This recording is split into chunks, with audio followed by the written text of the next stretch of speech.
Over the past year or so, it's been almost impossible for many individuals to escape the information overload surrounding cryptocurrencies, be it from the news, your family members, your friends, and occasionally even the random guy on the streets. Cryptocurrencies seem to be a source of considerable discourse. On one hand, you have people that are very skeptical about cryptocurrencies. Some try to convince us all that cryptocurrencies are nothing more than scams, a passing phase, an asset bubble that is likely to implode at any given time. That cryptocurrencies are the perfect medium for criminals to make illicit transactions. You also have some people who believe that cryptocurrencies are very much similar to rat poison. On the other hand, we have people that are cryptocurrency optimists or cryptocurrency maximalists. They believe a lot of things, from cryptocurrencies being a valid form of political protest to them being one of the best ways to store value in the 21st century. They also believe that cryptocurrencies are the future of finance. So much so that many would say that cryptocurrencies are the most valid form of money that exists today. By the end of this presentation, I hope to have enlightened you all to the point where you have a better idea of cryptocurrencies, and perhaps even choose a side on which to stand on the matter. To get there, we must first have a basic understanding of what exactly cryptocurrencies are. As I mentioned earlier, different people see and define cryptocurrencies as many different things. But according to Investopedia, cryptocurrencies are simply digital currencies, no much different to the money you see on your banking app. Well, kind of. Cryptocurrencies utilize a decentralized blockchain system that consists of thousands to millions of computers all working together to validify and probably clear transactions. Okay, I get it. It doesn't make sense yet, but bear with me. Shortly, you'll better understand what cryptocurrencies are. First, I would like you to take a look at this image.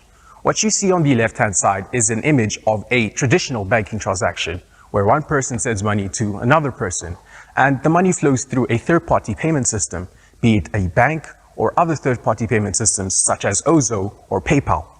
Of course, they are businesses, so they rely on profits. So it can also be very expensive and take a lot of time to clear.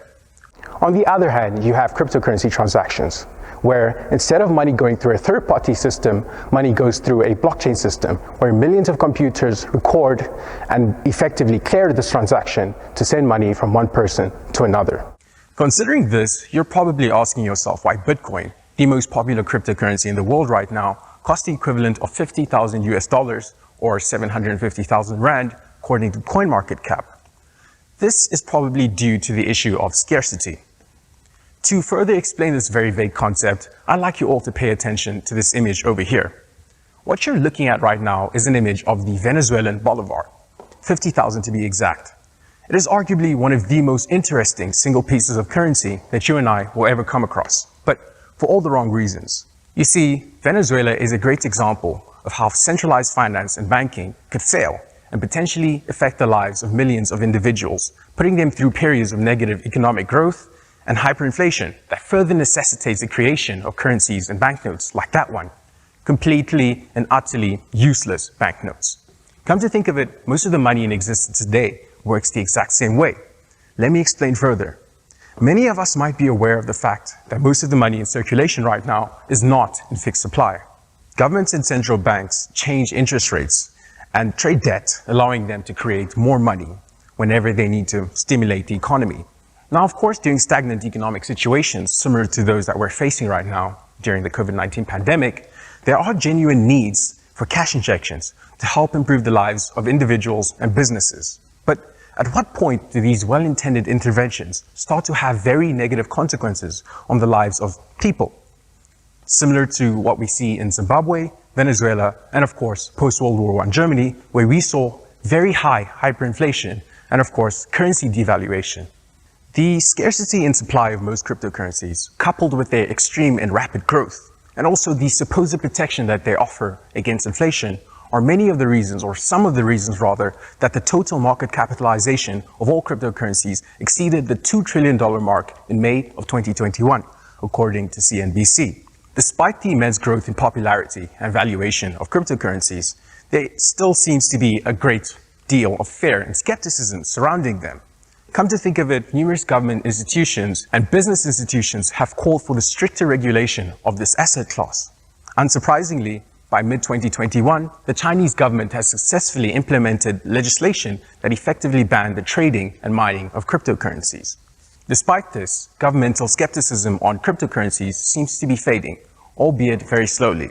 By mid-2021, the South African Reserve Bank, the United States Federal Reserve, and the European Central Bank had all announced plans to introduce their very own cryptocurrencies. Arguably, one of the most important moments or significant moments in the history of cryptocurrencies was the adoption of Bitcoin as legal tender in El Salvador. In this image over here, we see local hawkers in the country offering Bitcoin as a payment option to their patrons. This obviously shows and proves the inclusive nature of cryptocurrencies and Bitcoin as compared to local or traditional banking systems or financial systems. Shortly after, Argentina, Brazil, Panama, Paraguay, and Mexico had all announced their own plans to effectively try to legislate the adoption of Bitcoin as legal tender in those countries. Currently, South Africa, Kenya, and Nigeria account for the biggest proportion of cryptocurrency activity on the African continent. But the Nigerian government recently announced restrictions on the trade of cryptocurrencies, which in my opinion is counterintuitive, as more developed countries are embracing this innovation rather than stifling it. The reality is, cryptocurrencies can and do solve many real-world issues, especially on the African continent. Perhaps this is why many people on the continent are fastly adopting cryptocurrencies. Let's start with the issue of inflation. African countries generally have a very high level of inflation. This is probably due to their poor monetary systems that are characterized by the oversupply of money, according to an IMF paper on inflation in sub-Saharan Africa. The finite supply of most cryptocurrencies allows for a more stable supply of money, which could potentially offset this inflation. Now, let us consider the semi-private nature of most cryptocurrencies. Transactions are generally public and effectively accessible. This characteristic enables some sort of transparency in transactions, which could potentially lead to decreased corruption and illicit money flows within the African continent that is notorious for having some of the most corrupt countries in the world, according to the Global Citizen. So, let's consider traditional financial systems. They are very expensive, to say the least. And in a continent where a large proportion of the population is poor, according to UN, the prevalence of remittances or cross-border money transfers are very high. So much so that there were 32 billion US in remittances in 2017, according to DW or Deutsche Welle, an international news broadcaster.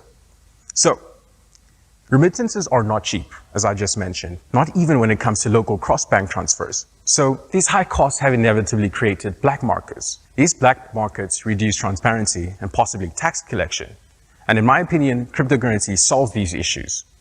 The transactions are generally much faster and much cheaper, and I believe that this is something Africans and Africa in general needs. Despite the obvious benefits of cryptocurrencies in many of our lives, there are naturally some fears, be it price fluctuations, scams, illicit activities, or more Afrocentric issues like the issues of connectivity or the lack of infrastructure. Considering the issue of connectivity, which is a widespread issue in the African continent and in South Africa, the issue of connectivity is a very deep-rooted issue in South Africa and the rest of the African continent. But I believe, just like how money created the need and ultimate supply of banks and automatic teller machines, I believe that cryptocurrencies could in fact incentivize the creation of sustainable, affordable, and stable supply of connectivity and other infrastructure needed to facilitate the smooth rollout and use of cryptocurrencies. The reality is, cryptocurrencies have a lot of bad press. Be it stories of South African brothers misplacing billions of rands of Bitcoin, or stories of hundreds of millions of dollars worth of Bitcoin being demanded in ransom, but later getting it stolen. There are numerous instances of cryptocurrencies being a source of unsavory discourse. Considering all of this, I believe that contrary to what Bitcoin and other cryptocurrency enthusiasts might believe, governments and institutions do have a very important role to play in making sure that this force of positive change can actually be safe for people to use. Now, the question you might ask yourself is this: how exactly are central governments or centralized financial systems possibly going to regulate such a decentralized space? Well, to be honest, the answer is not very simple. But considering that just a few weeks ago, I was unable to buy Bitcoin because our central reserve bank, or the South African Reserve Bank, restricted local banks from allowing local citizens to make car purchases of cryptocurrencies, I do believe that central banks and central institutions can actually take some measures in order to restrict the buying and selling of cryptocurrencies. But with a 2,300% user increase in just 2 years and about 230 million cryptocurrency users worldwide in 2021, it is quite clear that cryptocurrency usage is on the rise. So governments really need to take note of this. They need to act fast and implement infrastructure plans, laws, and systems that allow for the smooth rollout and use of cryptocurrencies.